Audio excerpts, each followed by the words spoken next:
बच्चों welcome to के science academy. बच्चों हमने पिछले दो वीडियो में ऑलरेडी जो है मूल कंसेप्ट जो फर्स्ट चैप्टर है उसका करवा दिया है। आप उस वीडियो को जरूर देखना। और आज हम लोग डिस्कस करने वाले हैं स्ट्रक्चर ऑफ एटम। इसमें दो पार्ट बनाऊंगा, मैं कोशिश करूंगा कि मैक्सिमम दो पार्ट ही बनाऊं। अगर जरूरत पड़ेगी तीन पार्ट ही बना दूंगा मैं।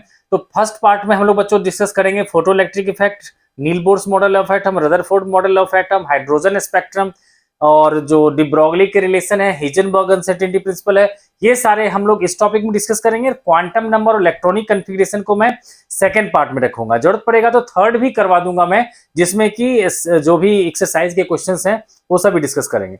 तो बच्चों शुरू करते हैं। सबसे पहला हमारा टॉपिक है फोटो इलेक्ट्रिक इफेक्ट।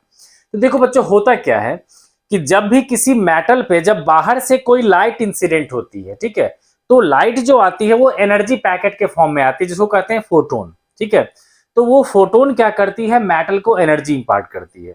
तो मेटल के अंदर में जो इलेक्ट्रॉन होता है, जिसको न्यूक्लियस अपनी तरफ खींच के रखा होता है, तो जब आप फोटोन के थ्रू उस इलेक्ट्रॉन को एनर्जी देते हो, तो वो इलेक्ट्रॉन जो है एक सफिशिएंट अमाउंट एनर्जी देने के बाद वो उसमें से बाहर निकल जाता है। इसी को कहते हैं हम लोग फोटो इलेक्ट्रिक इफेक्ट। ठीक है, तो सबसे पहले बात करते हैं कि किसी भी फोटोन की एनर्जी कैसे होती है और कैसे मेजर किया जाता है। ठीक है, तो इसके लिए प्लैंक्स का देखो रिलेशन है एक, कि energy of photon is directly proportional to frequency. तो हम एनर्जी इक्वल्स टू लिखेंगे एच इंटू फ्रीक्वेंसी। ठीक है, जहां पर एच क्या होता है हमारा, प्लैंक्स कांस्टेंट। ये होता है प्लैंक्स कांस्टेंट, जिसकी वैल्यू होता है 6.62 इंटू 10 की पावर -34 जूल सेकेंड, है ना बच्चों। और ये जो न्यू है ये है फ्रीक्वेंसी, फ्रीक्वेंसी ऑफ लाइट, जो भी वो इंसिडेंट हो रहा है ना बच्चों।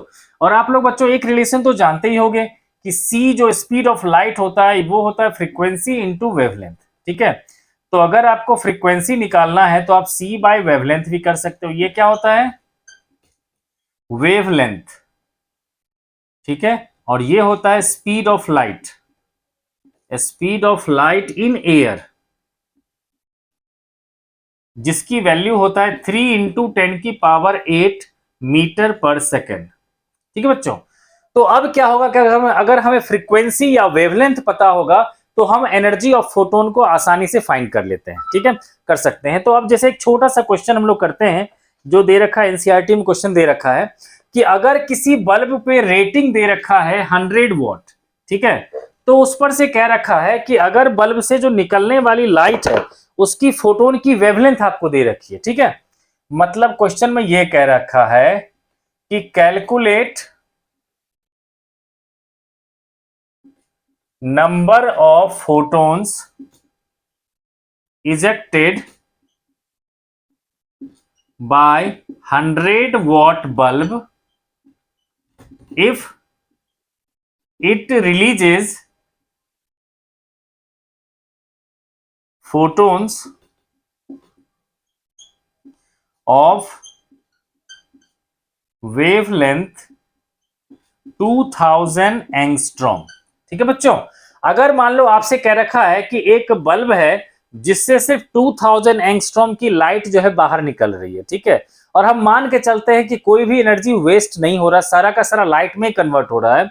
तो आपसे कह रखा 100 वाट का बल्ब जो है वो कितना फोटोन जो है पर सेकेंड वो रिलीज कर रहा है। ठीक है, तो देखो बच्चों, इसमें हम लोग क्या करेंगे, सबसे पहले निकालेंगे एनर्जी ऑफ वन फोटोन। ठीक है, तो ये क्या निकलेगा, एनर्जी ऑफ वन फोटोन, तो ये निकलेगा बच्चों H C by lambda. H क्या होगा, 6.62 इंटू 10 की पावर -34, सी हो गया हमारा 3 इंटू 10 की पावर 8। ठीक है, बाय वेवलेंथ कितना है, 2000 एंगस्ट्रॉम। तो ये बच्चों एंगस्ट्रॉम को जब मीटर में कन्वर्ट करते हैं तो 10 की पावर माइनस टाइम से हम लोग क्या करते हैं, मल्टीप्लाई कर लेते हैं, है ना। तो अब इससे देख सकते हो बच्चों कितना आ जाएगा, ये आ गया 10 की पावर -7, है ना। तो अल्टीमेटली देखो 2 से मैं लिख दूं इसको 1000, तो ये आ जाएगा 2 से 3.31, है ना। और ये देखो 10 की पावर -7, जो ऊपर जाके 10 की पावर +7, ये 10 की पावर 15 हो जाएगा, है ना। तो ये आ जाएगा बच्चों कितना, तो 9.93 इंटू 10 की पावर -19 जूल आ गया, है ना। तो एक फोटोन की एनर्जी इतनी निकल गई है ना। और बेटा 100 वॉट, तो 100 वॉट का मतलब क्या हो गया, 100 जूल इन 1 सेकेंड, है ना। तो 100 जूल पर सेकेंड को कह सकते हैं हम लोग 100 वॉट, ठीक है। तो हम लोग लिखेंगे नंबर ऑफ फोटोन्स इजेक्टेड पर second, number of photons ejected पर सेकेंड, तो क्या हो जाएगा हमारा टोटल एनर्जी, टोटल एनर्जी या फिर पावर अपॉन में energy of one photon, upon में एनर्जी ऑफ वन फोटोन, ठीक है बच्चों। टोटल एनर्जी या पावर अपॉन में एनर्जी ऑफ वन फोटोन, ठीक है। तो अब देखो हम लोग इसको कैसे कर सकते हैं। देखो हमें टोटल जो है ना एक फोटोन की एनर्जी निकल चुका है 9.93 10 पावर माइनस 19, है ना। तो हमारा जो नंबर ऑफ फोटोन निकलेगा वो कितना होगा, तो आप कहोगे नंबर ऑफ फोटोन्स इजेक्टेड पर सेकेंड,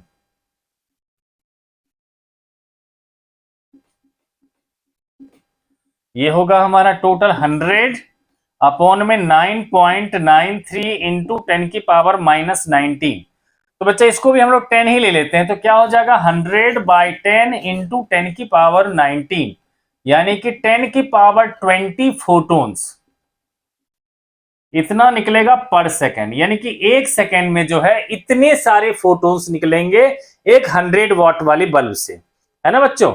अब अगर मान लो बच्चों इसी में आप लोग को क्या कर सकता था, वो क्वेश्चन में चेंज कर देता, ठीक है।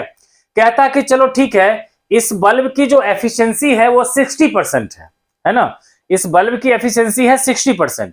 तब हम लोग बेटा जो एनर्जी 100 वॉट ले रखे हैं उसकी जगह पर क्या करते हैं हम लोग 100 का 60%, मतलब तो हम लोग यहां पर 60 जूल ले लेते, दैट अपॉन में एनर्जी ऑफ वन फोटोन कर लेते, ठीक है। तो इस तरह से हम लोग इस क्वेश्चन को कर सकते हैं, ठीक है। अब चलते हैं बच्चों आगे। तो नेक्स्ट टॉपिक है हमारा, ये तो हो गया कि किसी बल्ब की बात। अब क्या होता है बच्चों कि किसी मेटल पे जो हम फोटोन को इंसिडेंट करेंगे, ठीक है, तो वो जो एनर्जी देगा, है ना, तो उसमें भी एक कंडीशन होता है बच्चों कि क्या होता है कि जब भी किसी मेटल पे आप एनर्जी दोगे तो ऐसा नहीं है कि वो तुरंत निकाल देगा वो, ठीक है। एक पर्टिकुलर एनर्जी यानी कि मिनिमम एनर्जी आपको देना पड़ेगा, तभी वहां से वो जो है इलेक्ट्रॉन निकल सकता है, ठीक है। और उस मिनिमम एनर्जी को कहते हैं हम लोग वर्क फंक्शन, ठीक है, या फिर थ्रेशोल्ड एनर्जी, ठीक है। तो बच्चों क्या हो गया हमारा वर्क फंक्शन, क्या हो गया ये W not is work function, ठीक है। इसी को थ्रेशोल्ड एनर्जी भी कह सकते हैं। ये क्या होता है minimum energy, minimum energy required to start photo electric emission, start photo electric emission, electric emission मतलब किसी भी मेटल को कम से कम कितनी एनर्जी दे दोगे ताकि वो इलेक्ट्रॉन को निकाल सकता है, तो वो एनर्जी कहलाता है हमारा वर्क फंक्शन या फिर थ्रेशोल्ड एनर्जी, ठीक है। तो अब आपको पता है कि एनर्जी जो आप देते हो या तो फ्रीक्वेंसी के टर्म्स में देते हो या फिर वेवलेंथ के टर्म्स में देते हो, ठीक है। तो ये जो वर्क फंक्शन के इक्वल जो एनर्जी आप दोगे वो जिस भी फ्रीक्वेंसी से दोगे, इस फ्रीक्वेंसी को क्या कहते हैं हम लोग थ्रेशोल्ड फ्रीक्वेंसी, थ्रेशोल्ड फ्रीक्वेंसी, ठीक है।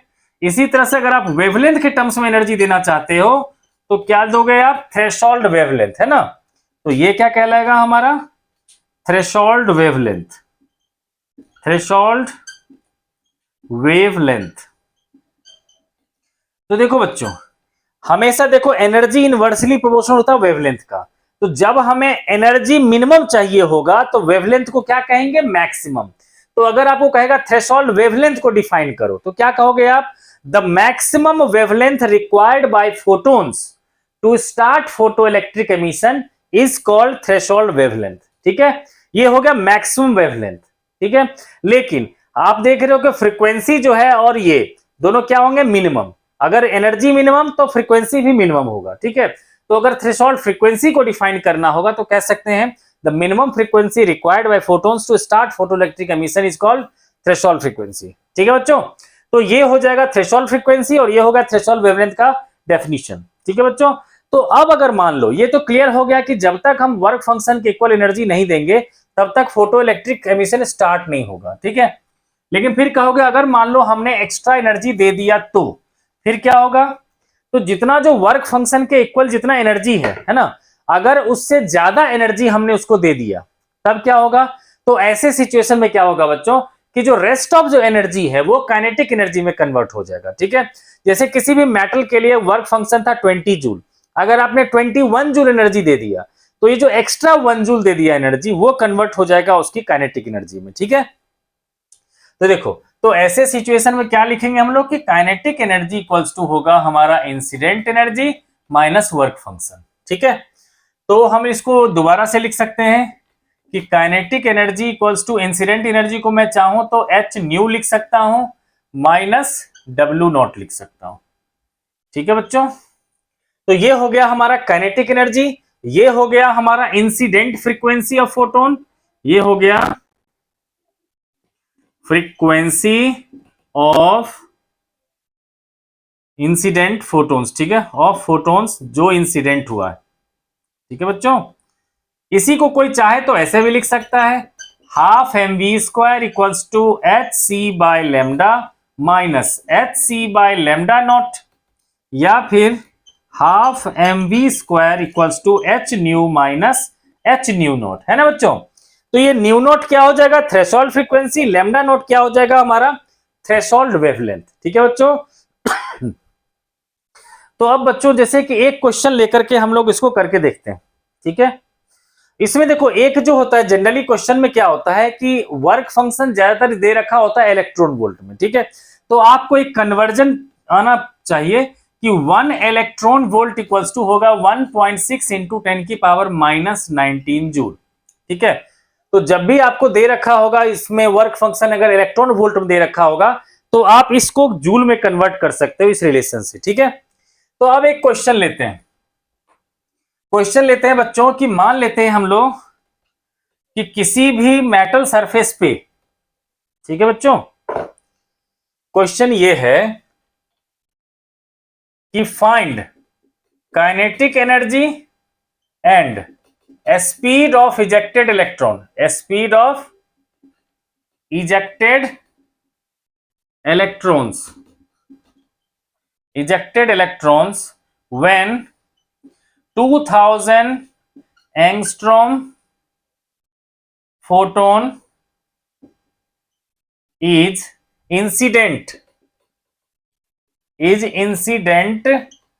on metal surface of work function equals to 2 electron volt, ठीक है बच्चों। मैंने अपने मन से लिया है ये क्वेश्चन, ठीक है, कि अगर कोई मेटल है जिसका वर्क फंक्शन दे रखा है आपको 2 इलेक्ट्रॉन वोल्ट, और अगर मान लो उस पर मैंने 2000 एंगस्ट्रॉम की लाइट इंसिडेंट किया है, तो आपसे पूछ रहा है कि उसका काइनेटिक एनर्जी क्या होगा और स्पीड ऑफ इलेक्ट्रॉन क्या होगा, ठीक है बच्चों। तो देखो कैसे कर सकते हैं। सबसे पहले बच्चों फॉर्मूला होता है हमारा कि half M V square equals to क्या होता है? इंसिडेंट एनर्जी माइनस हम लोग लेते हैं वर्क फंक्शन, ठीक है। तो यहां पर फ्रीक्वेंसी के बजाय हमें वेवलेंथ दे रखा है, तो क्या रिलेशन लेंगे? Half M V square equals to H C by lambda minus work function, ठीक है बच्चों। तो अब बच्चों मैं अलग से इसकी वैल्यू निकालता हूं, ठीक है। जो इंसिडेंट एनर्जी था हमारा एच सी बाय लेमडा, इसमें एच की वैल्यू होगा 6.62 इंटू 10 की पावर माइनस 34, सी होगा 3 इंटू 10 की पावर 8, और वेवलेंथ दे रखा है आपका 2000 एंगस्ट्रॉम। एंगस्ट्रॉम का मतलब मैं बता चुका हूं 10 की पावर माइनस 10 मीटर, है ना बच्चे। इससे इंसिडेंट एनर्जी कितनी निकल जाएगी?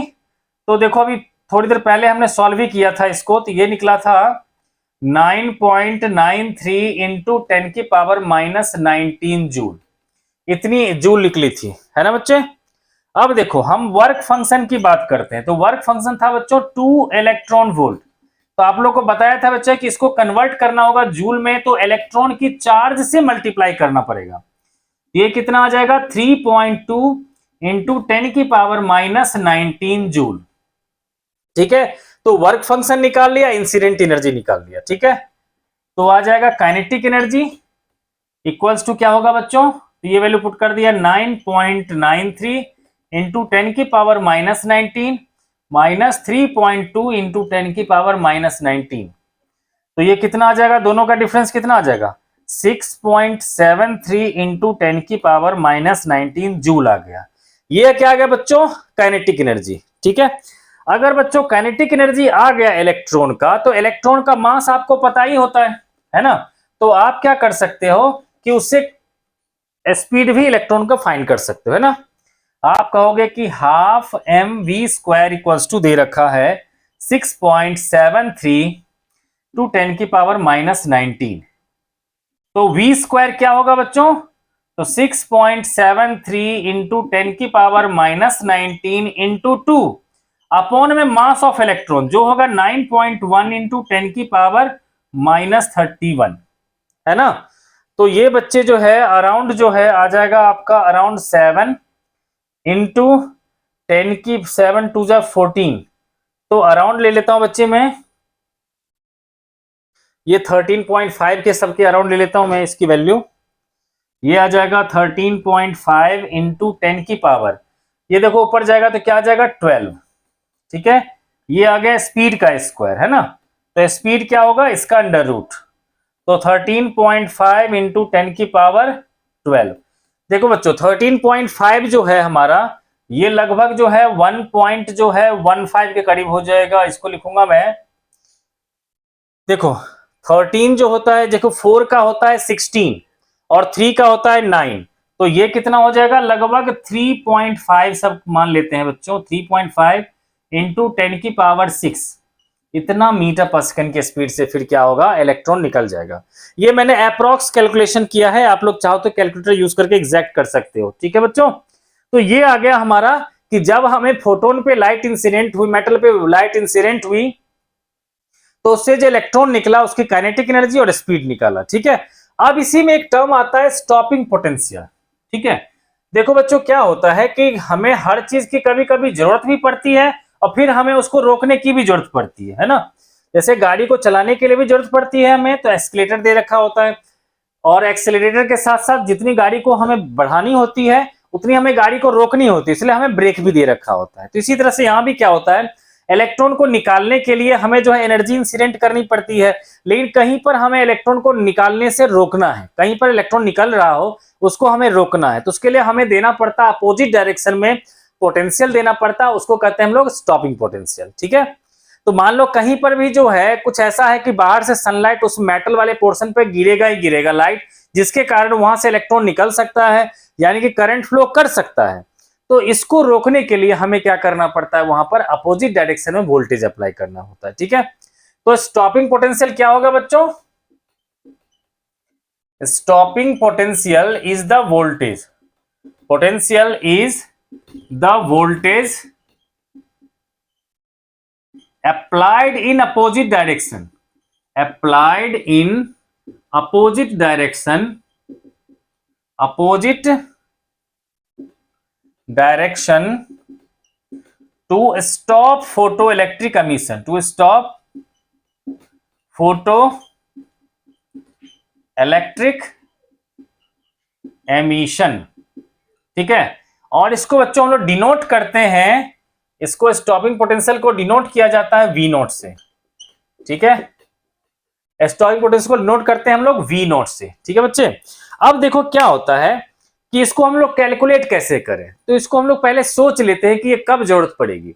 अब देखो बच्चों हमने एग्जांपल लिया कि मान लो मेटल का वर्क फंक्शन है 20 जूल, और वहां पर अगर मान लो 18 जूल एनर्जी इंसिडेंट हो रही है, तो क्या लगता है आपको कि उसको रोकने के लिए हमें कुछ एनर्जी देने की जरूरत पड़ेगी?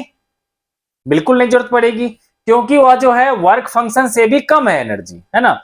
लेकिन अगर मान लो मैंने वहां पर एनर्जी इंसिडेंट हो गया 22 जूल, ठीक है, तब तो ये वर्क फंक्शन से ज्यादा है, तो हमें कितनी एनर्जी अपोजिट डायरेक्शन में देनी पड़ेगी ताकि वो रुक जाए? बस 2 जूल, है ना। यानी कि जो वर्क फंक्शन से जितना एक्स्ट्रा एनर्जी होगा उतनी ही एनर्जी को हमें अपोजिट डायरेक्शन में देना पड़ेगा। ठीक है, और वो एक्स्ट्रा एनर्जी अभी किस में कन्वर्ट हो जा रहा था? काइनेटिक एनर्जी के इक्वल, है ना। यानी कि स्टॉपिंग पोटेंशियल के कारण जो एनर्जी होगा बेसिकली वो न्यूमेरिकली इक्वल होगा किसके? काइनेटिक एनर्जी के, है ना। तो यानी कि अगर मान लो इलेक्ट्रॉन का चार्ज E है, स्टॉपिंग पोटेंशियल V है, तो ये न्यूमेरिकली किसके इक्वल हो गया, काइनेटिक एनर्जी का, है ना। तो स्टॉपिंग पोटेंशियल हो जाएगा हमारा काइनेटिक एनर्जी बाय इलेक्ट्रॉन का चार्ज, है ना बच्चों। तो ये निकल गया। तो देखो बच्चों इसमें भी ना एक टर्म है, एक चीज कंसेप्ट समझना पड़ेगा आपको कि देखो जब भी हम लोग जो काइनेटिक एनर्जी का जो रिलेशन निकालते हैं, अगर वो जूल में निकाल रहे हैं, तब स्टॉपिंग पोटेंशियल निकालने के लिए आपको इलेक्ट्रॉन की चार्ज से डिवाइड करना पड़ेगा। लेकिन अगर आपने एनर्जी को निकाल दिया इलेक्ट्रॉन वोल्ट में, तब आप इलेक्ट्रॉन के चार्ज से डिवाइड नहीं करोगे, ठीक है, क्योंकि वहां पर आपको फिर से इलेक्ट्रॉन के चार्ज से मल्टीप्लाई करना पड़ेगा जूल में ले जाने के लिए, है ना, और फिर डिवाइड करोगे। इसलिए बेटर है कि अगर एनर्जी निकालें हम तो पहले जूल में निकाल लें और फिर इलेक्ट्रॉन के चार्ज से डिवाइड कर दें, ठीक है बच्चों।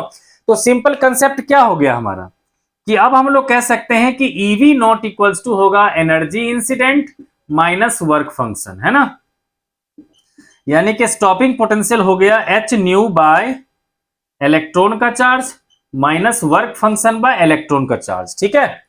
तो ये आ गया बच्चों।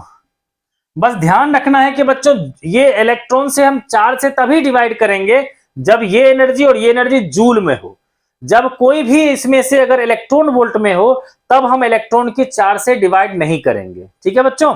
तो अब इसी से रिलेटेड एक और क्वेश्चन ले लेते हैं और उस क्वेश्चन को हम लोग करते हैं, ठीक है बच्चों।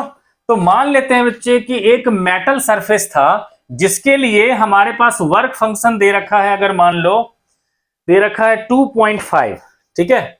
एक मेटल है बच्चों जिसके लिए वर्क फंक्शन दे रखा है 2.5, वर्क फंक्शन दे रखा है मान लो 2.5 इलेक्ट्रॉन वोल्ट, ठीक है। और हमारी जो एनर्जी इंसिडेंट हो रही है उसमें जो फोटोन यूज हो रहा है, ठीक है, उस फोटोन की जो फ्रीक्वेंसी है ना, जो फोटोन की फ्रीक्वेंसी है, या फिर वेवलेंथ दे ही देता हूं, वेवलेंथ आसान है, ठीक है। हम लोग क्या करते हैं बच्चों, वेवलेंथ ले लेते हैं। जो वेवलेंथ इंसिडेंट हो रहा है वो है हमारा 1000 एंगस्ट्रॉम, ठीक है। ये 1000 एंगस्ट्रॉम की जो है वेवलेंथ किसी मेटल सरफेस पे इंसिडेंट हो रहा है, वहां वर्क फंक्शन दे रखा है 2.5 इलेक्ट्रॉन वोल्ट, तब आपसे कह रखा है कि आप स्टॉपिंग पोटेंशियल फाइंड करो, ठीक है बच्चों। तो देखो जो बेस्ट तरीका करने का हम वो निकालते हैं, ठीक है बच्चों। तो क्या करते हैं, सबसे पहले निकालते हैं वर्क फंक्शन। तो ये कितना निकलेगा, 2.5 इंटू 10 की पावर, देखो ये 2.5 इलेक्ट्रॉन वोल्ट है, तो अगर इसको जूल में कन्वर्ट करेंगे तो क्या करेंगे हम लोग, इंटू इलेक्ट्रॉन का चार्ज जो होगा 1.6 इंटू 10 की पावर माइनस 19 जूल, ये निकल गया। अब देखो एनर्जी इंसिडेंट की बात करेंगे तो ये कितना होगा, hc बाय लैम्डा, तो 6.62 इंटू 10 की पावर माइनस 34, c निकला है 3 इंटू 10 की पावर 8 बाय लैम्डा कितना दे रखा है हमें 1000 एंगस्ट्रॉम, 10 की पावर माइनस 10, है ना बच्चे। तो ये कितना आ जाएगा हमारा 2 3 जा 6, 6 3 जा 18, और ये हो जाएगा बच्चों 19.86 इंटू 10 की पावर माइनस 19, इतना जूल निकल गया हमारा इंसिडेंट एनर्जी, ठीक है बच्चों। तो अब हमारे पास स्टॉपिंग पोटेंशियल का फॉर्मूला क्या है कि इंसिडेंट एनर्जी बाय इलेक्ट्रॉन का charge minus work function by electron का चार्ज, क्योंकि बच्चों क्या है कि मैंने कहा दोनों की एनर्जी हमने जूल में निकाला है, ठीक है। तो देखो बच्चे ये निकलेगा हमारा 19.86 इंटू 10 की पावर माइनस 19 अपॉन में 1.6 इंटू 10 की power minus 19 minus work function में निकला था हमारा 2.5 इंटू 1.6 इंटू 10 की पावर माइनस 19। ये देखो इसको सॉल्व कर लेंगे हम लोग तो स्टॉपिंग पोटेंशियल हमारा आ जाएगा, ठीक है। देख रहे हो यहां पर हमने क्या किया, मैंने कहा था कि जब भी हमारा अगर इलेक्ट्रॉन वोल्ट में हो तो हम डिवाइड नहीं करेंगे इससे, क्योंकि उस इलेक्ट्रॉन वोल्ट को अभी डिवाइड क्यों करा है, क्योंकि इसको हमने पहले इसी चार्ज से मल्टीप्लाई करके इसको जूल में कन्वर्ट कर लिया, तभी हम इसको डिवाइड करें, ठीक है बच्चों। तो इसको सॉल्व कर लोगे तो आसानी से हो जाएगा ये, ठीक है बच्चों। अब आगे चलते हैं। देखो बच्चों फोटो इलेक्ट्रिक इफेक्ट हमने डिस्कस कर लिया, ठीक है। अब सबसे पहले हम लोग डी ब्रोगलीज रिलेशन को डिस्कस करते हैं, ठीक है, क्योंकि फोटो इलेक्ट्रिक इफेक्ट और डी ब्रोगलीज है ना, ये सब जो है बेसिकली बताता है कि लाइट के लिए जो ड्यूअल नेचर होता है उसको एक्सप्लेन करता है, ठीक है। तो डी ब्रॉगली वेवलेंथ वैसे कहता क्या है बच्चों? डी ब्रॉगली वेवलेंथ कहता है कि जिस तरह से जब कोई भी पार्टिकल, जैसे कि कोई लाइट जो वेव नेचर शो करता है, तो हर एक मूविंग पार्टिकल भी जो है वो भी अपना वेव नेचर शो करता है, ठीक है। बस हम लोग को ऑब्जर्व इसीलिए नहीं होता क्योंकि उसमें मास ज्यादा है, ठीक है। यानी कि हर एक मूविंग पार्टिकल जो है उसके साथ एक वेवलेंथ एसोसिएट हो जाता है, ठीक है। तो ये है हमारा डी ब्रॉगलीज रिलेशन, ठीक है बच्चों। De Broglie's relation, de Broglie's relation of matter wave. तो बच्चों मैटर वेव क्यों कह रहे हैं हम लोग, ठीक है। देखो एक होता है इलेक्ट्रोमैग्नेटिक वेव, एक होता है मैटर वेव। देखो इलेक्ट्रोमैग्नेटिक वेव होता है लाइट, उसके ड्यूअल नेचर का मतलब है कि वो कभी कभी वेव नेचर भी शो करता है, कभी कभी पार्टिकल नेचर भी शो करता है। तो जो फोटो इलेक्ट्रिक इफेक्ट है वो इसका जो है पार्टिकल नेचर को एक्सप्लेन करता है, ठीक है। लेकिन हम लोग बात करते हैं जिसमें कि ये कह रहा है डी ब्रॉगली कि हर एक मूविंग पार्टिकल जो है उसके साथ भी वेवलेंथ एसोसिएट हो जाता है ना। लेकिन वो वेवलेंथ जो है इसलिए ऑब्जर्व नहीं होता क्योंकि उसका मास ज्यादा होता है। तो इसकी स्टेटमेंट क्या है? तो इसके अकॉर्डिंगली क्या होता है बच्चों? The wavelength associated with any moving particle is inversely proportional to their linear momentum, ठीक है। हम स्टेटमेंट में क्या लिखेंगे? Wavelength associated, wavelength associated with any moving particle, any moving particle is inversely, is inversely proportional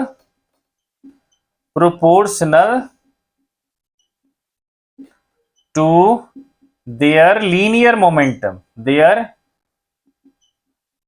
linear momentum, ठीक है बच्चे। यानी कि de Broglie wavelength is inversely proportional to linear momentum. तो बच्चों अगर हम प्रोपोर्शनलिटी साइन हटा देंगे तो क्या आ जाएगा? ये कांस्टेंट आ जाएगा h अपॉन में mv, जहां पर h की वैल्यू क्या होता है? h होता है इसका प्लैंक्स कांस्टेंट, है ना, जिसको अभी हमने ऑलरेडी देख लिखा है। तो इसके h की वैल्यू क्या होता है? 6.62 इंटू 10 की पावर -34 जूल सेकेंड, ठीक है बच्चों। तो ये हो गया डी ब्रॉगली वेवलेंथ, ठीक है।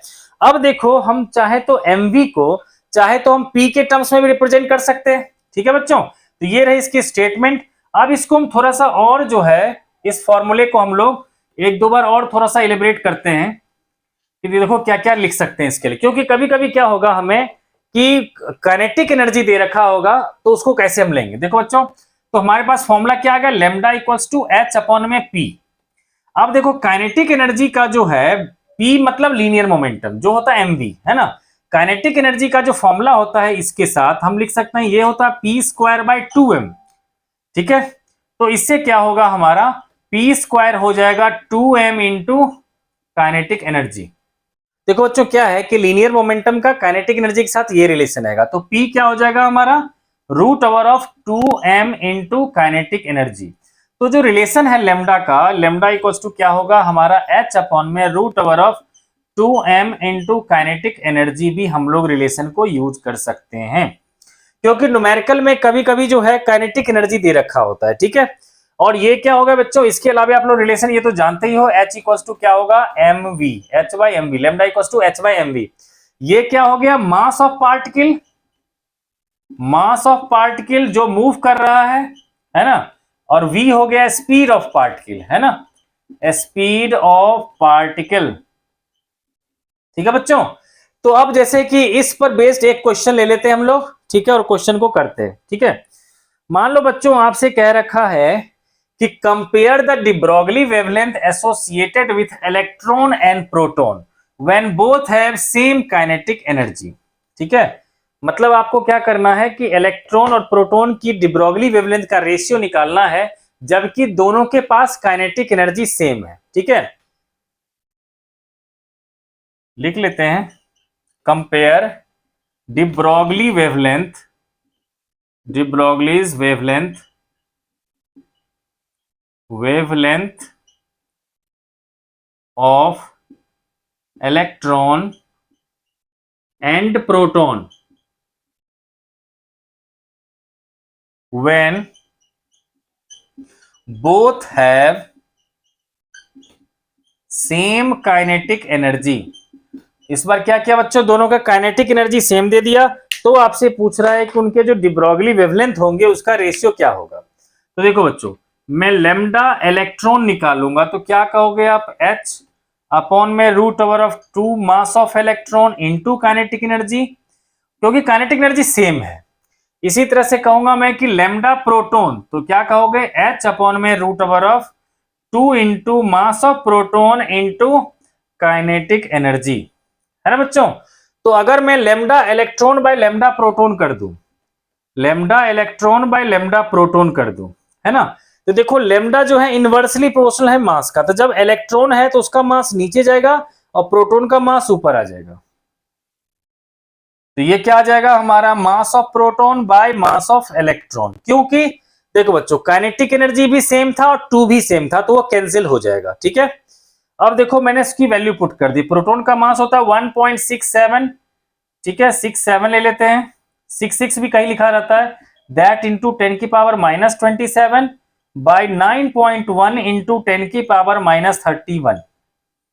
ठीक है बच्चों, तो इस तरह से इसकी हम लोग कैलकुलेट कर लेंगे, तो इसकी इलेक्ट्रॉन और प्रोटॉन का जो है आपका रेशियो आ जाएगा। ठीक है बच्चों, अब देखो बच्चों एक जो है कंसेप्ट और आता है कि नील बोर्स का जो एटॉमिक मॉडल है उसमें एंगुलर मोमेंटम को जो है इसी से कंपेयर किया जाता है। ठीक है, तो उसमें कह रखा है, क्वेश्चन एक आता है एनसीईआरटी का, तो ऐसा करते हैं जब हम लोग बोर्स पोस्टुलेट करेंगे तभी इसको डिस्कस कर लेंगे। ठीक है, अब हम लोग चलते हैं बच्चों स्टार्टिंग से, है ना।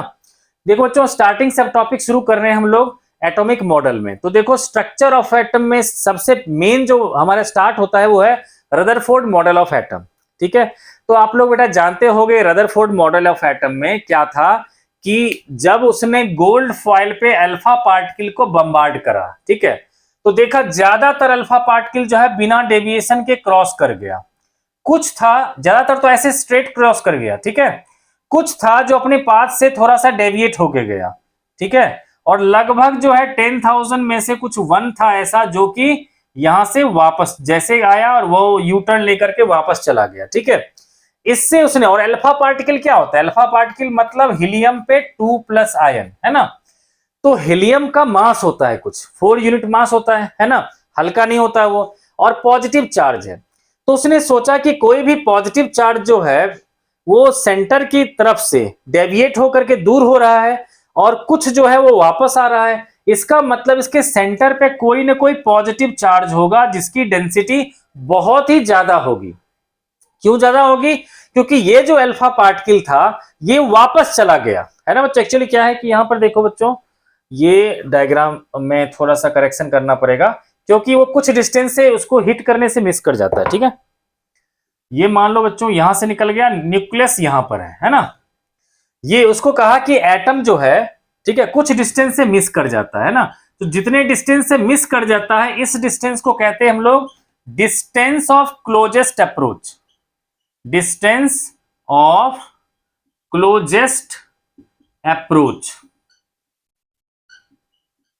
ठीक है, मतलब जो अल्फा पार्टिकल आया वो इससे टकराने से पहले ही यहां से मुड़ गया क्योंकि इतना रिपल्सन लगा कि वापस वहां से चला गया। ठीक है, तो उसने इस सब चीजों को ऑब्जर्व करने के बाद उसने अपना एक लॉ दिया जिसके अकॉर्डिंगली उसने कहा कि देखो एटम का मोस्ट ऑफ द पार्ट जो होता है वो खाली होता है ना, कुछ भी नहीं होता, लेकिन एटम के सेंटर पे क्या होता है, पूरा का पूरा मास जो है एटम का उसके सेंटर पे कॉन्सेंट्रेटेड होता है, और वो जो सेंटर है जिसको न्यूक्लियस हम लोगों ने कहा है ना, उस पर क्या होता है, एटम का सारा पॉजिटिव चार्ज वहीं रहता है। ठीक है, फिर उससे कहा गया कि फिर ये जो हाइड्रोजन स्पेक्ट्रम आता है वो कैसे आता होगा।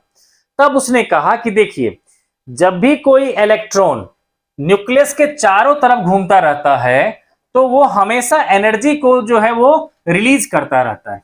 ठीक है, मतलब उसके हिसाब से क्या था कि क्योंकि इलेक्ट्रॉन जो नेगेटिवली चार्ज है एटम में वो न्यूक्लियस के चारों तरफ घूमता रहता है, तो जब तक वो घूमता रहता है उसका मोशन हो गया एक्सेलरेटेड मोशन, तो वो हमेशा इलेक्ट्रोमैग्नेटिक वेव के फॉर्म में वो एनर्जी रिलीज करता रहता है।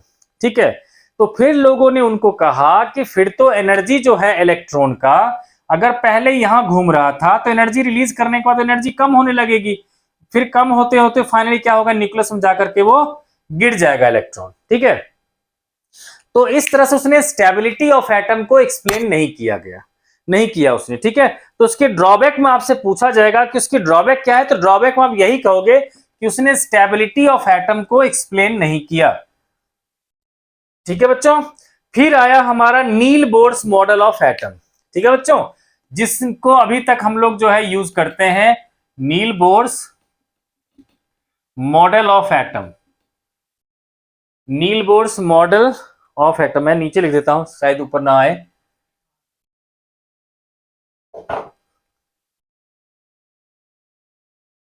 नील Bohr's model of atom, model of atom. ठीक है बच्चों, तो इसने कहा स्टेबिलिटी ऑफ एटम को इसने एक्सप्लेन किया। इसने सबसे पहला टारगेट यही किया कि देखिए इलेक्ट्रॉन जो है जब वह किसी एटम के चारों, तो मैं जब अगर मान लो हम लोग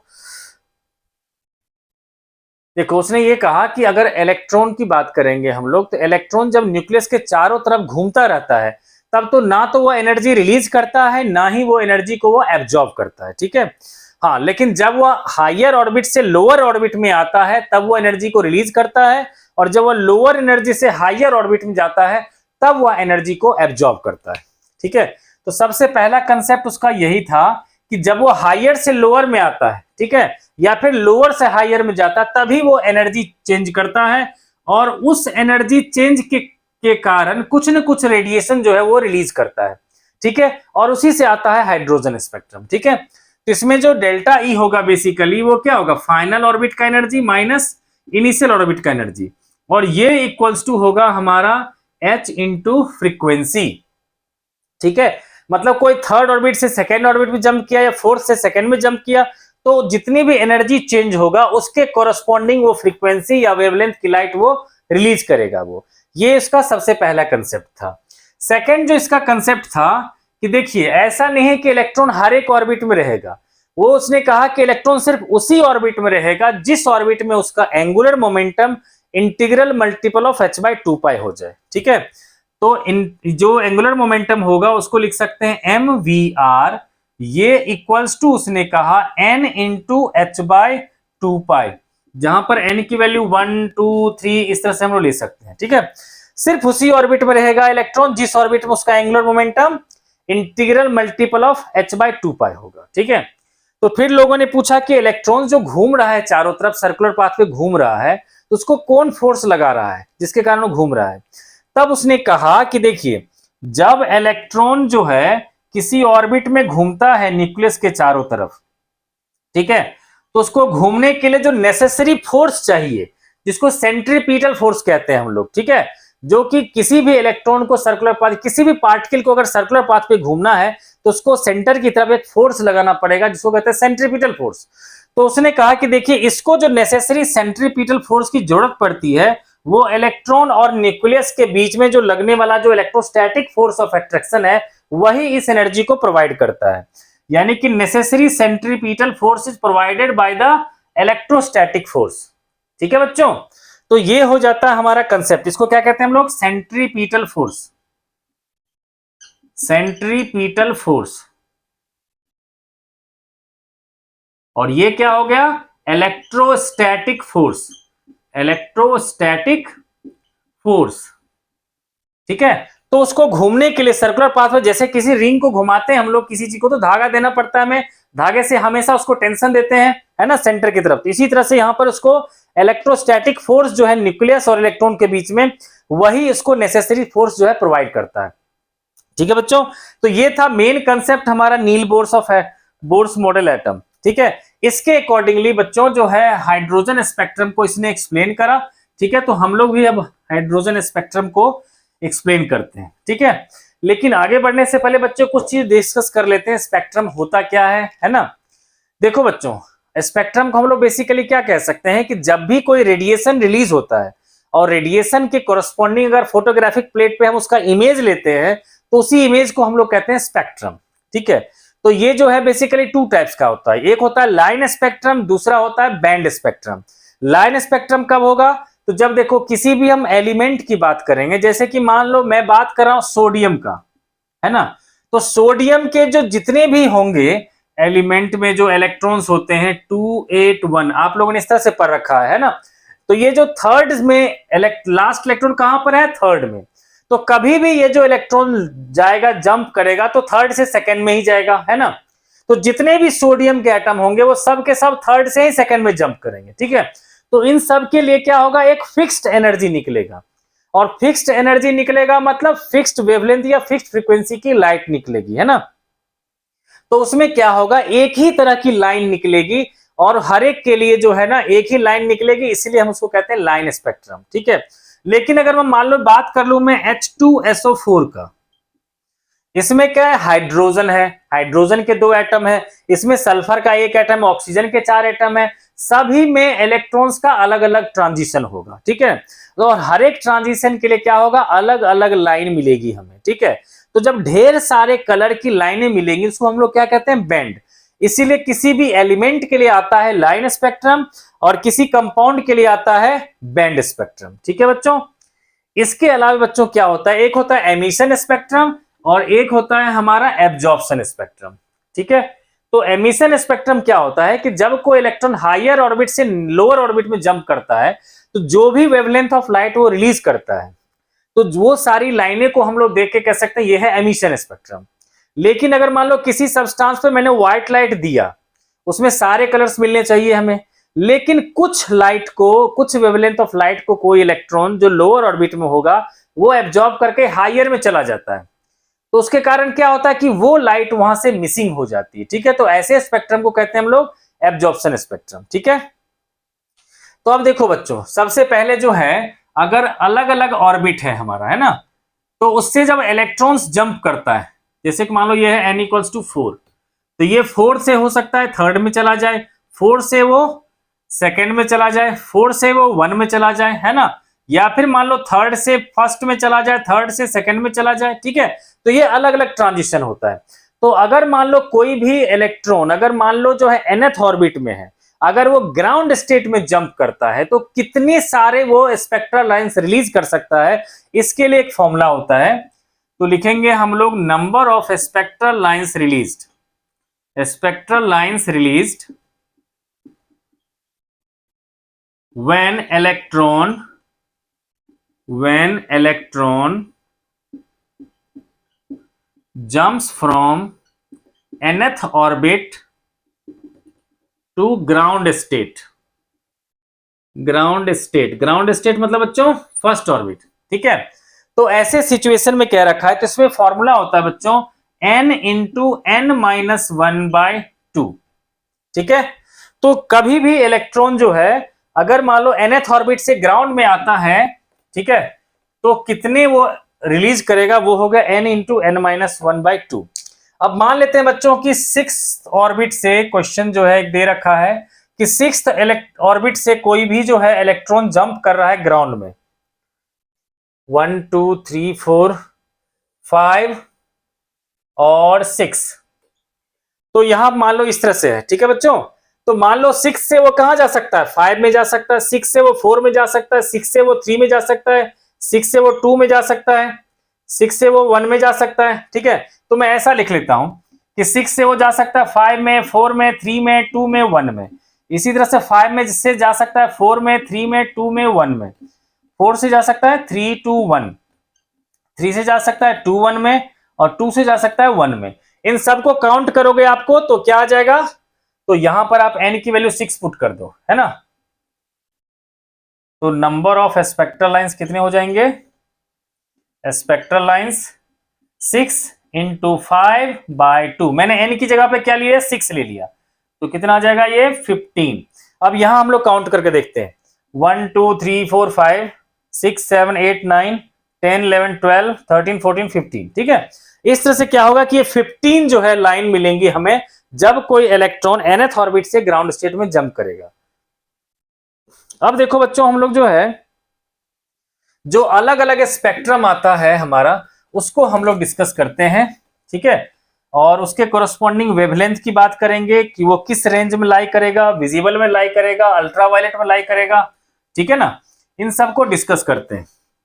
तो देखो बच्चों, जो भी हमारी लाइट रेज है ना, जिसकी एनर्जी, बल्कि यहां कहना होगा वेवलेंथ, जिसकी एनर्जी वेवलेंथ जो है रेड से ज्यादा होता है उसको कहते हैं इंफ्रारेड, और जिसकी एनर्जी या जिसकी फ्रीक्वेंसी वॉयलेट कलर से ज्यादा होता है उसको कहते हैं अल्ट्रा वॉयलेट रीजन। ठीक है बच्चों, तो हम लोग बच्चों बात करते हैं अलग अलग हाइड्रोजन स्पेक्ट्रम के लिए। देखो बच्चों, ये होता है रिलेशन एक रिडबर्ग कांस्टेंट का होता है, RH होता है रिडबर्ग कांस्टेंट। ये होता है N1 का स्क्वायर माइनस 1/N2 का स्क्वायर इंटू जेड स्क्वायर। ठीक है, ये आता है बच्चों जब भी कोई इलेक्ट्रॉन हायर ऑर्बिट से जो है लोअर ऑर्बिट में जंप करता है तब जो वेवलेंथ रिलीज करता है उसके लिए ये रिलेशन आता है। यहां हमेशा RH की वैल्यू कांस्टेंट होता है जो होता है 1.097 इंटू 10 की पावर 7 और यूनिट होता है मीटर इनवर्स। और जेड क्या होता है बच्चों? Atomic number, atomic number. ठीक है बच्चों, तो जेड हो गया हमारा एटॉमिक नंबर। जैसे कि हाइड्रोजन के लिए जेड की वैल्यू होगा 1, हीलियम के लिए 2, लिथियम के लिए 3, ज्यादातर यही 2-3 के लिए आता ही है। ठीक है बच्चों, तो अब देखो इसको हम लोग कैसे कैसे हम लोग यूज कर सकते हैं। ठीक है बच्चों, तो देखो अगर मान लो सबसे पहले बात करें हम लोग, ठीक है, तो ये आता है लाइमन सीरीज। लाइमन सीरीज ये अल्ट्रा वायलेट रीजन में लाई करता है। ये इसके जो जो भी रेडिएशन निकलते हैं वो अल्ट्रा वायलेट रीजन में ये लाई करता है। ये तब आता है, प्रोड्यूस होता है जब भी कोई इलेक्ट्रॉन हायर ऑर्बिट से ग्राउंड ऑर्बिट में आता है, ग्राउंड स्टेट में आता है। यानी कि इसमें N1 तो हो गया 1 और N2 की वैल्यू 2, 3, 4 से लेकर के आप इन्फिनिटी तक चले जाओ, तो ये आता है लाइमन सीरीज। सेकंड आता है बाल्मर सीरीज, जो अकेला जो है विजिबल में आता है। बाल्मर सीरीज ये आता है हमारा विजिबल रेंज में आता है, विजिबल रेंज है ना। इसमें क्या होना चाहिए, N1 की वैल्यू होगा 2 और N2 की वैल्यू लेंगे 3, 4, 5 अप टू इंफिनिटी, है ना। तो ये बच्चों आता है हमारा बाल्मर सीरीज में, जिसमें क्या होता है कि इलेक्ट्रॉन कभी भी हायर ऑर्बिट से सेकंड में जंप करे, ठीक है ना, तब आएगा बाल्मर। चाहे थर्ड से करे, चाहे फोर्थ से सेकंड में करे या फिफ्थ से सेकंड में करे, वो सारा आएगा हमारा विजिबल रेंज में बाल्मर सीरीज में। थर्ड आता है इसी तरह से पास्चन सीरीज। पास्चन सीरीज ये आता है बच्चों इंफ्रारेड। अब इसके बाद जितने आएंगे सब आएगा इंफ्रारेड में। ठीक है, इसमें क्या लेंगे बच्चों, N1 ले लेंगे 3, N2 ले लेंगे हम लोग 4, 5 अप टू इंफिनिटी। ठीक है, इसी तरह सब यहां ले लेते हैं हम लोग। ठीक है, इसमें से अब हमारा आया है 3 ले लिया, बचा है 2 और बचा है फोर्थ, ये है ब्रैकेट सीरीज।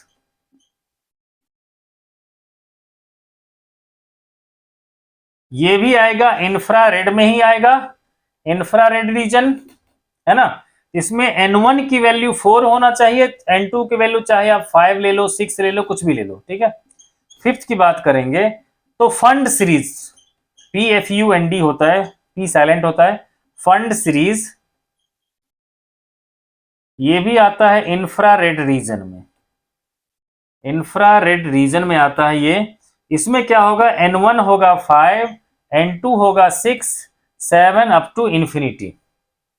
ठीक है, तो ये आ गया बच्चों हमारे जो अलग अलग सीरीज है। ठीक है, अब इस पर क्वेश्चन कैसे आते हैं हम लोग इसमें भी 2-3 क्वेश्चंस डिस्कस करते हैं। ठीक है बच्चों, तो देखो बच्चों, आप लोग को बेटा पता है कि एनर्जी जो होता है हमारा वो क्या होता है, वेवलेंथ के साथ किस तरह से रिलेट होता है, वो इनवर्सली प्रोपोर्शनल, है ना। तो देखो इसी से क्वेश्चन है। देखो जो क्या होता है, एनर्जी जो होता है हमारा hc/λ, है ना।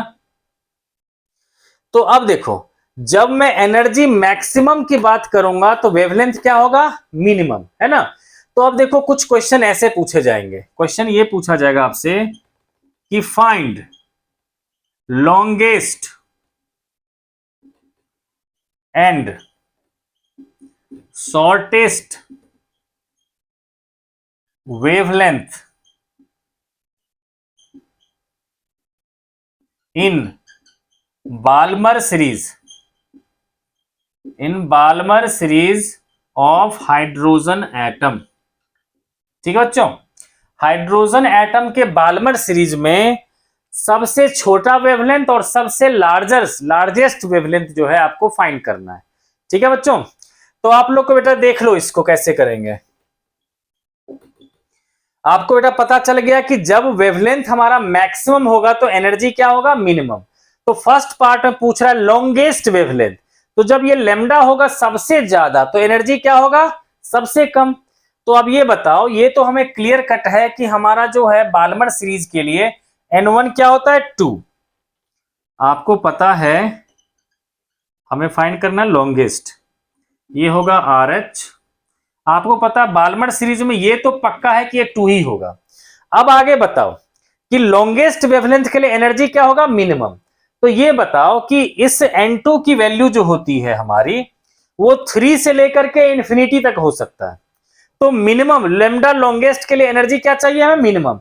तो मिनिमम एनर्जी कब होगा, जब वो थर्ड से सेकंड में जंप करेगा तब मिनिमम होगा, या फिर इन्फिनिटी से सेकंड में जंप करेगा तब इन्फिनिटी, तब होगा हमारा मिनिमम एनर्जी। तो बिल्कुल सही कह रहे हो आप लोग कि क्या होगा कि जब ये थर्ड से जंप करेगा, है ना, तब क्या होगा, इसकी आ जाएगी मिनिमम एनर्जी, यानी कि वेवलेंथ आ जाएगा लॉन्गेस्ट। और यहां बच्चों हाइड्रोजन की बात है तो 1 इसको 1 का स्क्वायर कर देंगे। ठीक है, यानी कि नेक्स्ट स्टेप में लिख देंगे 1.097 इंटू 10 की पावर 7, और यहां भाई 1/4 माइनस 1/9, इसको सॉल्व कर लोगे तो आ जाएगा 1/लेमडा लॉन्गेस्ट, और इसी को हम लोग इसका उल्टा कर देंगे तो क्या हो जाएगा, हमारा लेमडा लॉन्गेस्ट की वैल्यू आ जाएगी। ठीक है बच्चों, अब इसी तरह से बेटा सेकंड पार्ट में पूछ रहा है हमसे शॉर्टेस्ट वेवलेंथ। ठीक है, अब ये सिंपल कैलकुलेशन है, आप लोग कर सकते हो। अब देखो बच्चों इसमें क्या है, हमारा शॉर्टेस्ट वेवलेंथ पूछ रहा है। ठीक है, तो अब देखो इसमें बी पार्ट है हमारा शॉर्टेस्ट, तो देखो 1/लेमडा शॉर्टेस्ट। अब बाल्मर है तो फिक्स है कि ये तो 2 का स्क्वायर ही होगा। अब यहां पर या तो मैं 3 लिखूंगा या फिर इंफिनिटी लिखूंगा। तो ये देखो बेटा, ये जो है लेमडा अगर ये शॉर्टेस्ट होगा तो एनर्जी क्या होगा, मैक्सिमम, क्योंकि इनवर्सली प्रोपोर्शनल है। तो आप लोग ये बताओ, कोई भी इलेक्ट्रॉन जब थर्ड से सेकंड में आएगा तब वो मैक्सिमम एनर्जी रिलीज करेगा, या फिर इन्फिनिटी से सेकंड में आएगा तब मैक्सिमम एनर्जी रिलीज करेगा। तो बिल्कुल सही कह रहे हो, तो यहां क्या लेंगे हम लोग, N2 इन्फिनिटी ले लेंगे, है ना। तो एनीथिंग बाय इन्फिनिटी क्या होता है, 0, है ना। तो ये आ जाएगा हमारा 1/लेमडा शॉर्टेस्ट इक्वल्स टू 1.097 इंटू 10 की पावर 7, है ना, इंटू 1/4 माइनस 0 इंटू 1 का स्क्वायर, है ना बच्चे। अब इससे हमारा लेमडा की शॉर्टेस्ट वैल्यू आ जाएगी। ठीक है, क्लियर है। अब देखो बच्चे, कभी कभी क्या होगा कि किसी के लिए आपको लिमिटिंग लाइन पूछ देगा, कहेगा कि चलो बाल्मर सीरीज की लिमिटिंग लाइन जो है हाइड्रोजन एटम में, उसकी वेवलेंथ बताओ। तो लिमिटिंग लाइन जब भी कहेगा तो हम लोग हमेशा N2 की वैल्यू को इन्फिनिटी ले लेंगे। ठीक है बच्चों, अब देखो बच्चों हम लोग आगे बढ़ते हैं।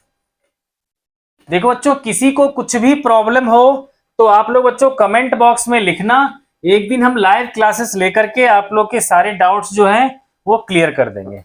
ठीक है बच्चों, तो ये आ गया बच्चों क्वेश्चन।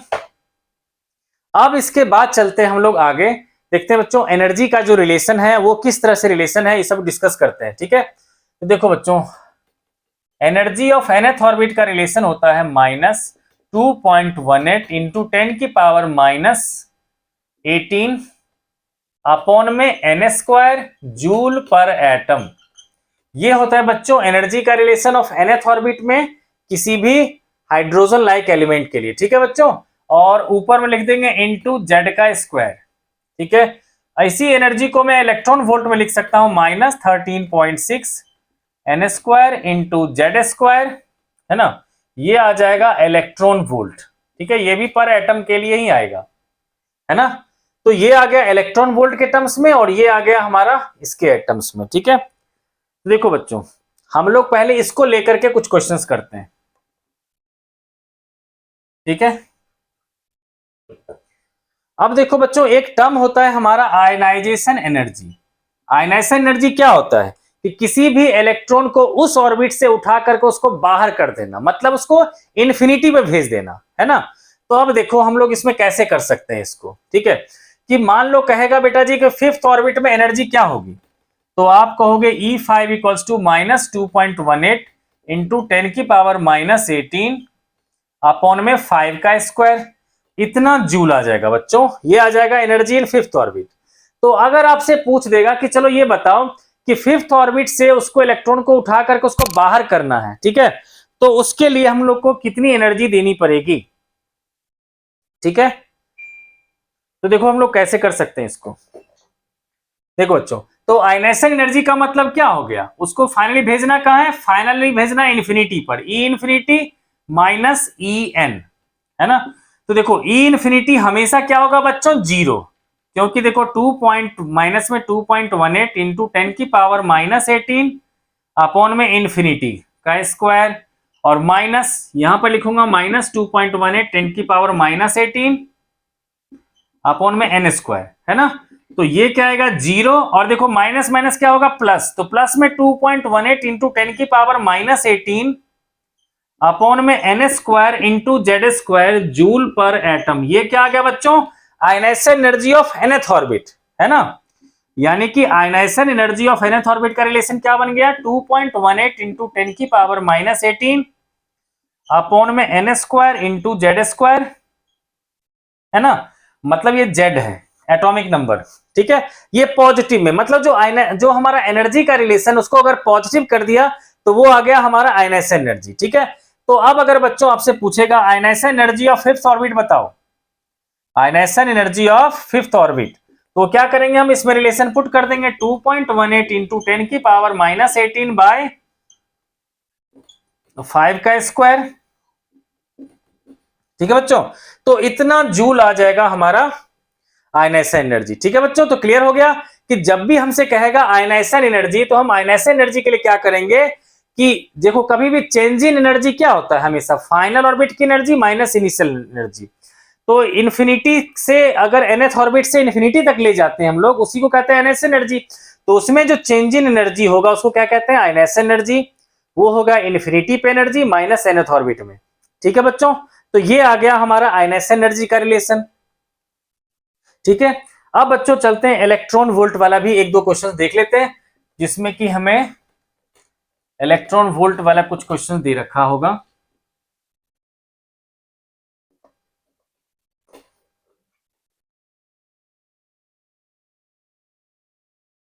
अब देखो बच्चों, इसी में एनर्जी का हम लोग एक रिलेशन और बता रखे हैं इलेक्ट्रॉन वोल्ट के टर्म्स में, जिसमें क्या होता है -13.6 by n square into z square. देखो बच्चों क्या होता है, जेड होता है एटॉमिक नंबर, जो हाइड्रोजन के लिए 1 लेंगे, He+ के लिए 2 लेंगे, Li2+ के लिए 3 लेंगे, ठीक है।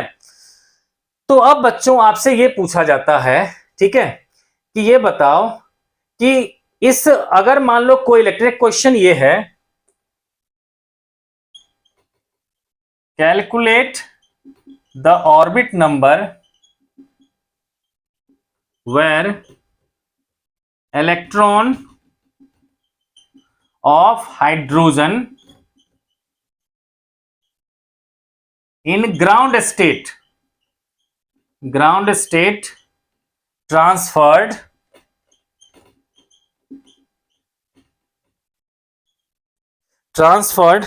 बच्चों क्वेश्चन ये है कि आपसे एनर्जी पूछ रहा है किस और transferred by absorbing energy equals to 11.2 electron volt, ठीक है। क्वेश्चन क्या है बच्चों, उसको समझाता हूं मैं आप लोग को, यहां पर अगर क्लैरिटी ना आए तो समझ लो कि कोई भी इलेक्ट्रॉन हाइड्रोजन एटम के फर्स्ट ऑर्बिट में है, ग्राउंड स्टेट में है, ठीक है। तो ये पूछ रहा है अगर उसको हमने 11.2 इलेक्ट्रॉन वोल्ट एनर्जी दे दिया तो अब वो किस ऑर्बिट में चला जाएगा, ये आपको फाइंड करना है, ठीक है बच्चों। तो देखो इसको कैसे करेंगे,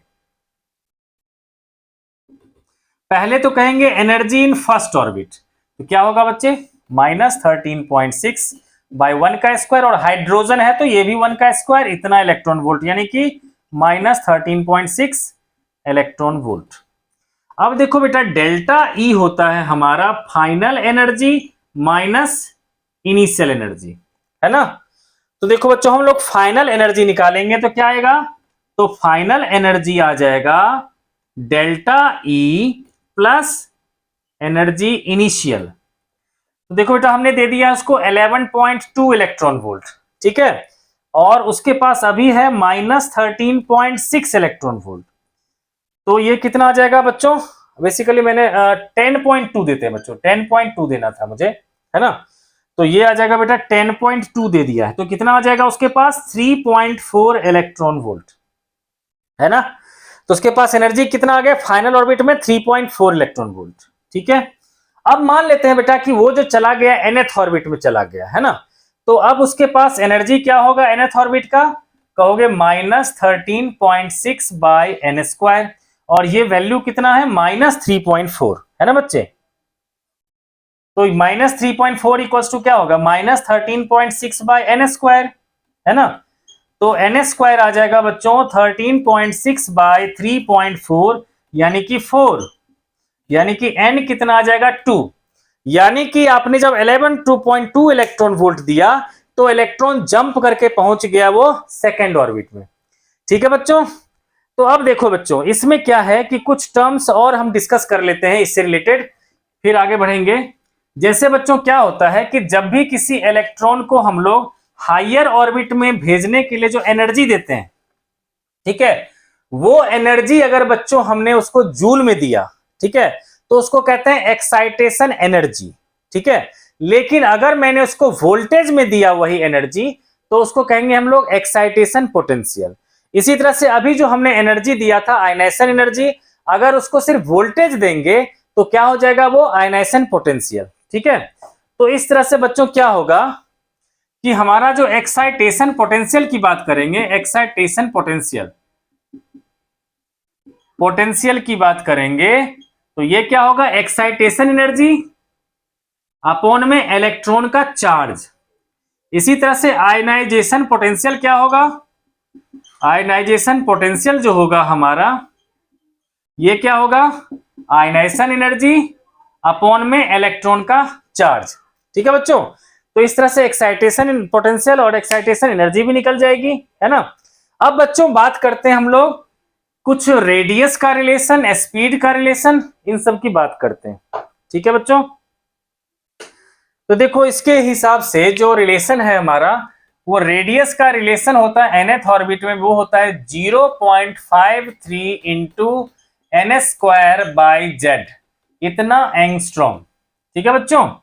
तो ये आता है बच्चों जहां पर n क्या होगा हमारा orbit number, orbit number, Z क्या होगा हमारा एटॉमिक नंबर, है ना बच्चों।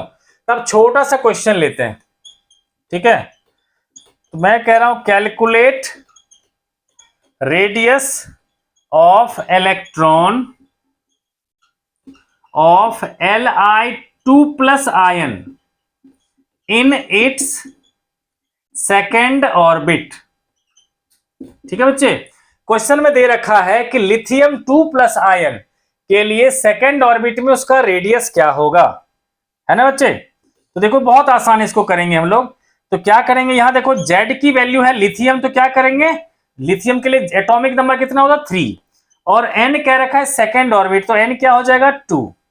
तो रेडियस क्या आ जाएगा हमारा 0.53 इंटू एन स्क्वायर, मतलब 2 का स्क्वायर अपॉन में 3, इतना आ जाएगा एंगस्ट्रॉम, ठीक है। यानी कि इसको सॉल्व कर लोगे 4, ठीक है ना, तो क्या हो जाएगा ये 2, ठीक है, और ये रह गया 121, तो 2.12, है ना, बाय 3, है ना, इतना इंटू 10 की पावर -10 मीटर हम लिख सकते हैं बच्चे। तो ये आ जाएगा हमारा रेडियस का भी रिलेशन, ठीक है। एक जो है शॉर्ट में एक और रिलेशन लिख देता हूं मैं, ठीक है, जो है इसका स्पीड का, क्योंकि स्पीड का बहुत कम रेयरली ही यूज होता है इस रिलेशन को। देखो स्पीड ऑफ nth ऑर्बिट का फॉर्मूला होता है Z/137 इंटू सी बाय एन, जहां पर c की वैल्यू क्या होता है 3 इंटू 10 की पावर 8, n क्या हो गया उसका ऑर्बिट नंबर, z हो गया इसका एटॉमिक नंबर, ठीक है। और ये हो गया स्पीड ऑफ इलेक्ट्रॉन, ये हो गया हमारा speed of electron in nth orbit. ठीक है बच्चों, अब बच्चों जो है हम लोग डिस्कस कर लेते हैं एक टर्म जिसको कहते हैं हीजनबर्ग अनसर्टेनिटी प्रिंसिपल। ठीक है बच्चों, देखो हीजनबर्ग अनसर्टेनिटी प्रिंसिपल क्या कहता है, जो नील बोर्स का जो मॉडल ऑफ एटम है उसको वो कंट्राडिक्ट करता है। ठीक है, अब किस तरह से कंट्राडिक्ट करता है इसको मैं डिस्कस करता हूं। ठीक है बच्चों, तो नेक्स्ट टॉपिक है हमारा हीजनबर्ग अनसर्टेनिटी प्रिंसिपल।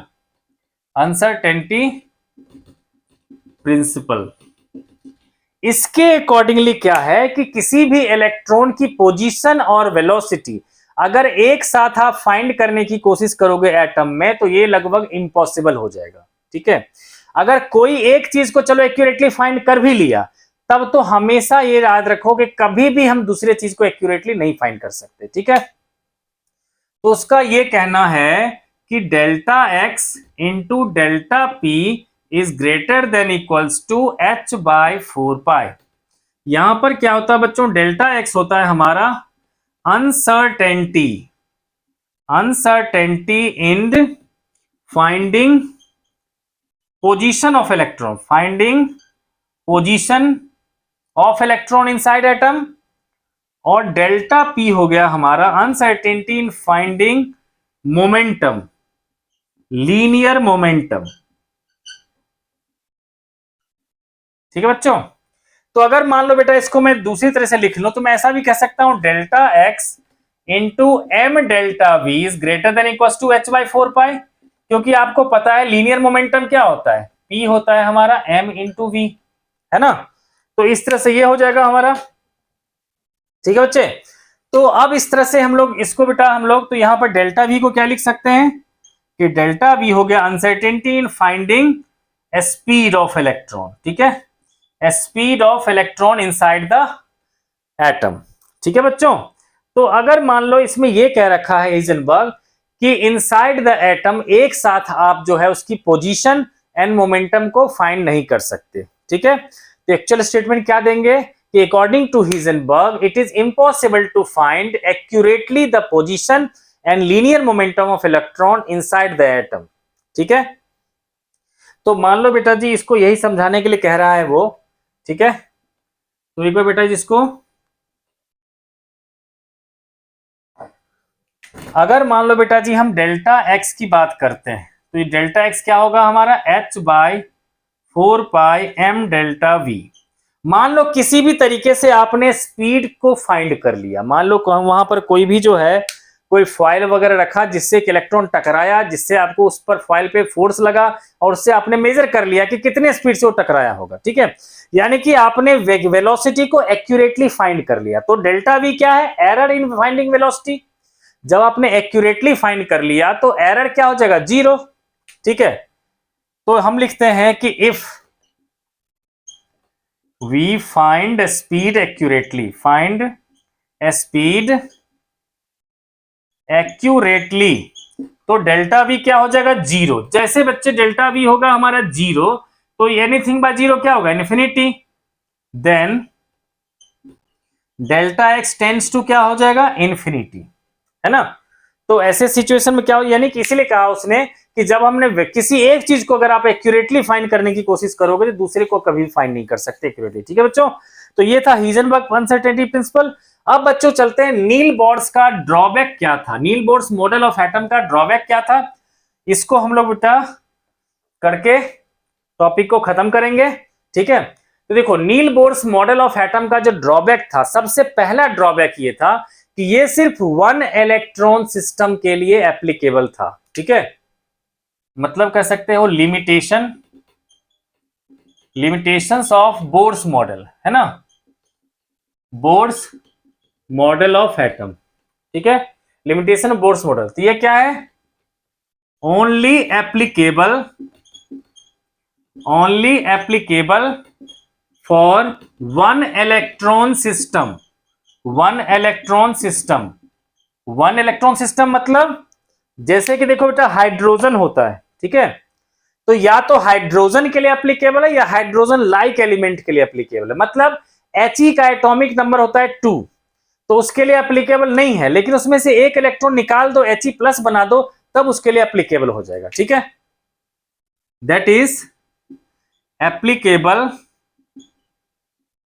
ठीक है, फॉर हाइड्रोजन He प्लस और Li2 प्लस। ठीक है ना, He प्लस के लिए एप्लीकेबल है क्योंकि उसके पास अब एक ही इलेक्ट्रॉन है, और He के लिए एप्लीकेबल नहीं होगा क्योंकि He के पास 2 इलेक्ट्रॉन था। Li के पास 3 इलेक्ट्रॉन था, उसके लिए एप्लीकेबल नहीं हुआ, लेकिन Li2 प्लस के पास अब एक इलेक्ट्रॉन है तो उसके लिए एप्लीकेबल हो जाता है। ठीक है, सेकंड यही हो गया कि Heisenberg कंट्राडिक्टेड, Heisenberg uncertainty principle, uncertainty principle कंट्राडिक्टेड। ठीक है, तो अनसर्टेनिटी प्रिंसिपल किस तरह से कंट्राडिक्ट किया ये तो देख ही लिया। इसने क्या कहा था, इसने नील बोर्स ने क्या कहा था बच्चों कि MBR होगा N इंटू H/2π। ठीक है, इसने कहा कि इलेक्ट्रॉन का पोजीशन और स्पीड मोमेंटम वो हमेशा जो है फिक्स रहेगा, वो होगा मान लो किसी पर्टिकुलर ऑर्बिट में n मतलब कोई 1 2 3 4 कुछ भी हो सकता था। ठीक है, उसमें क्या कहा था उसने कि इलेक्ट्रॉन सिर्फ उसी ऑर्बिट में रहेगा जिस ऑर्बिट में उसका angular momentum integral multiple of H/2π होगा। यानी कि उसको हमें पता तो चल जाएगा, इसका मतलब स्पीड और रेडियस उसने ले लिया है ना, लेकिन हीजनबर्ग ने कहा कि आप एक साथ स्पीड और रेडियस यानी कि स्पीड और पोजीशन एक साथ आप नहीं ले सकते। ठीक है, तो इसलिए इसने इसको कंट्राडिक्ट किया। तीसरी बात होता है बच्चा जीमन इफेक्ट और स्टार्क इफेक्ट। ठीक है, देखो जीमन इफेक्ट क्या होता है कि splitting of spectral lines in magnetic field, कि जब आप जो टीवी के पास ले जाते हो मैग्नेट तो टीवी की स्क्रीन खराब होने लगता है, उसको कहते हैं splitting of spectral lines in magnetic field, इसको कहते हैं जीमन इफेक्ट, है ना। और इसी तरह से जब इलेक्ट्रिक फील्ड के जाने से अगर स्प्लिटिंग ऑफ स्पेक्ट्रल लाइंस होता है उसको कहते हैं स्टार्क इफेक्ट। तो इन दोनों को भी जो है नील बोर्स ने एक्सप्लेन नहीं किया। तो ये सारे थे बच्चों इसके ड्रॉबैक। अब हम लोग नेक्स्ट वीडियो में बच्चों कवर करेंगे क्वांटम नंबर्स और इलेक्ट्रॉनिक कॉन्फ़िगरेशन, और जितने भी ढेर सारे प्रिंसिपल हैं उसको कवर करेंगे, और एनसीईआरटी के एक्सरसाइज भी डिस्कस करेंगे। जरूरत पड़ेगी तो एक एक्स्ट्रा वीडियो भी बना देंगे आपको। तो बच्चों इस चैनल को सब्सक्राइब कर लो और मिलते हैं हम लोग नेक्स्ट वीडियो में।